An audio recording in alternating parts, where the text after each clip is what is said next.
Bonjour, nous revoici dans la petite série de vidéos pour préparer les examens.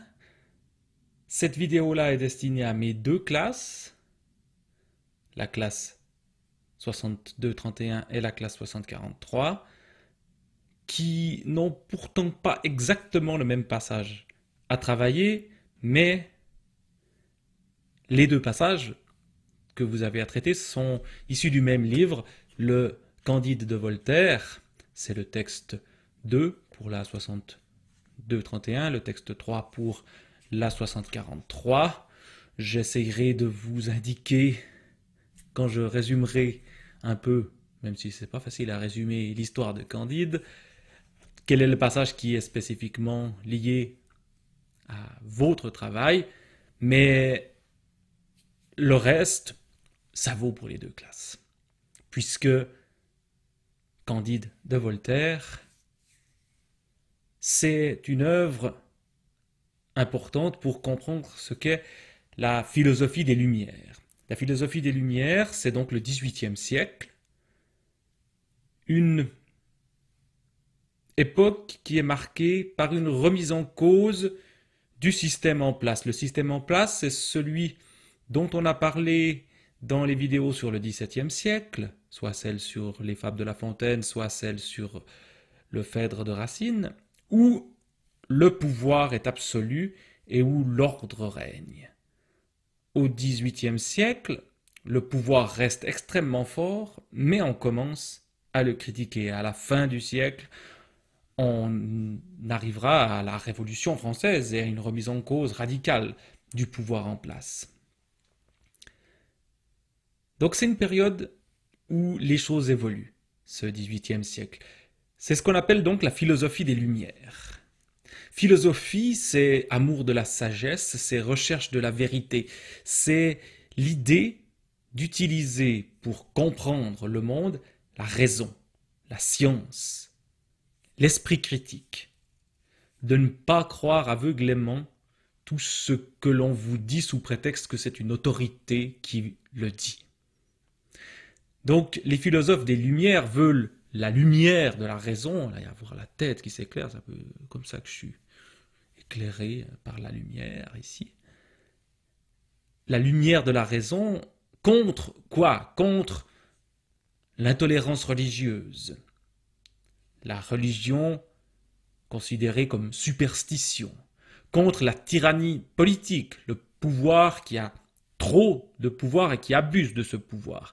Contre l'ignorance, contre la censure, contre les inégalités qui sont nombreuses dans le monde à cette époque-là. Face à ces choses que ne supportent pas les philosophes des Lumières, ils vont utiliser la raison. Ils vont exercer leur esprit critique, leur liberté de penser, remettre en cause les préjugés, remettre en cause les pouvoirs, essayer de créer ou de trouver un savoir rationnel.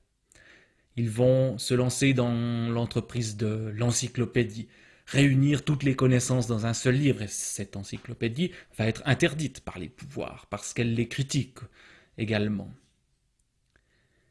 Ils vont s'engager, ces philosophes des Lumières, contre l'intolérance religieuse. Voltaire, l'auteur de Candide, va par exemple s'engager dans l'affaire Calas. C'est un homme qui a été tué pour avoir, semble-t-il, assassiné sa femme, mais en fait on découvrira que ce n'est pas lui, mais bel et bien que c'est parce qu'il était protestant en terre catholique qu'il a été tué par les autorités. Donc là, on a une preuve d'une intolérance religieuse qui aboutit à un drame. Et Voltaire va s'engager, va écrire pour lutter contre ce genre de dérive. Comme cette littérature de la philosophie des Lumières s'oppose au pouvoir, elle doit user d'un peu de ruse. Elle doit essayer de ne pas toujours dire les choses de manière trop provocatrice. Et Voltaire va utiliser la forme du conte philosophique dans Candide. D'autres utiliseront d'autres formes, le roman épistolaire par lettres, ou d'autres formes, une forme de dictionnaire par exemple, pour critiquer sans en avoir l'air. Donc c'est un conte, ça raconte une petite histoire avec des personnages, c'est un récit, mais avec une visée philosophique, avec la volonté de faire passer les idées des Lumières, les idées de Voltaire. Alors, quelles sont les idées qui sont derrière le Candide de Voltaire? Candide, c'est plus précisément Candide ou l'optimiste. Et c'est une critique de l'optimisme, ce Candide de Voltaire. C'est une critique d'un philosophe allemand qui s'appelle Leibniz et qui considérait que nous vivions dans le meilleur des mondes. Ce avec quoi Voltaire n'est pas du tout d'accord. Et donc il va faire vivre à son personnage Candide. Candide, ça vient de blanc, et ça signifie quelqu'un de candide, c'est quelqu'un de naïf, quelqu'un qui croit tout ce qu'on lui dit. Et ce Candide, qu'est-ce qu'on lui dit? On lui dit que nous vivons dans le meilleur des mondes possibles. C'est son maître, le philosophe Pangloss, inspiré donc de Leibniz, qui lui dit ceci. Et comme Candide est candide, comme il croit tout ce qu'on lui dit, ben, il croit aussi à ce que lui raconte ce philosophe. Sauf que toute l'histoire de Candide, c'est la découverte par ce personnage naïf des horreurs du monde, du fait que non, nous ne vivons pas dans le meilleur des mondes possibles. Ça commence, l'histoire de Candide, dans un château de Westphalie, chez le baron Thundertentronckh, dont Candide devrait épouser la fille, sauf que il va se comporter de manière trop insistante envers elle et se faire chasser de ce château, elle également d'ailleurs. Il va avoir plein d'aventures, il va découvrir la guerre en étant engagé dans l'armée bulgare, où il va assister à des massacres et où il va commencer quand même à se poser des questions. Les massacres guerriers, est-ce que c'est vraiment le meilleur des mondes?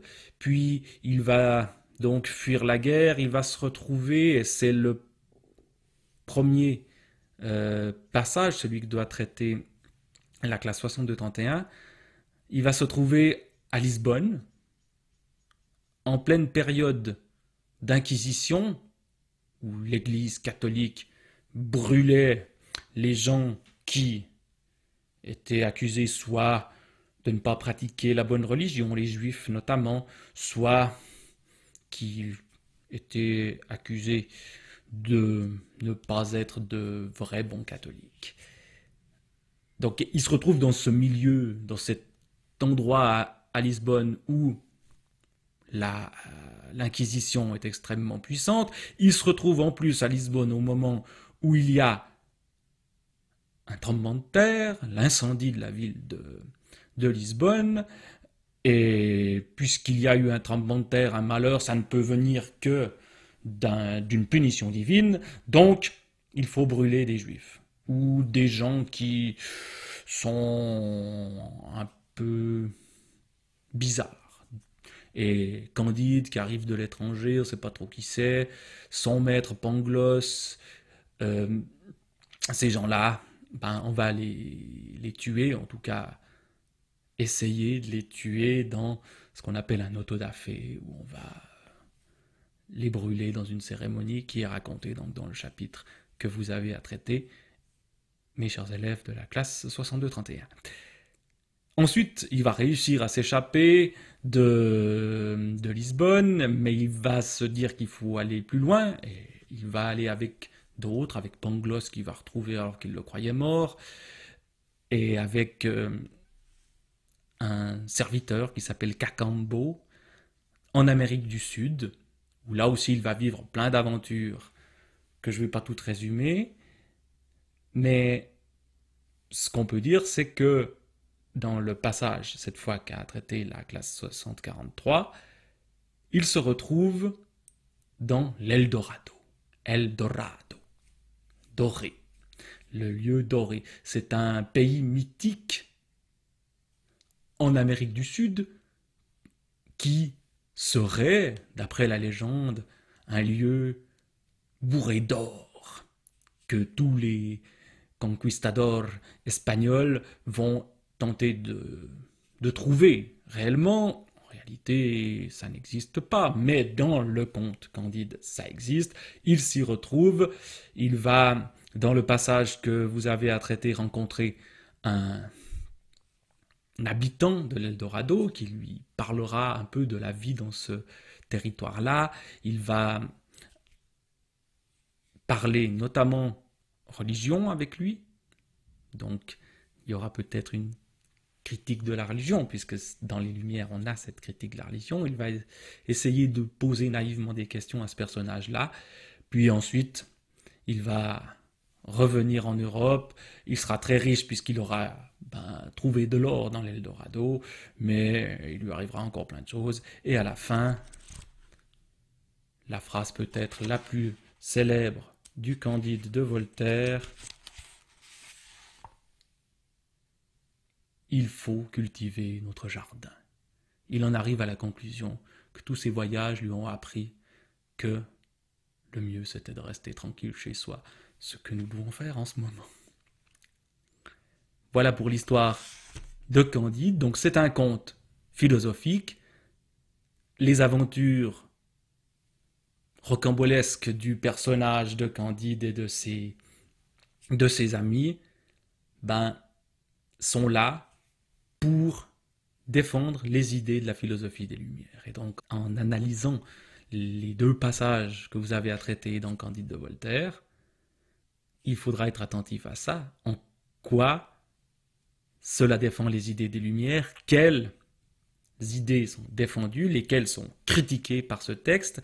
Soyez attentifs à l'ironie, c'est-à-dire à ce qui est dit sans être dit, à des phrases qui pourraient avoir un double sens.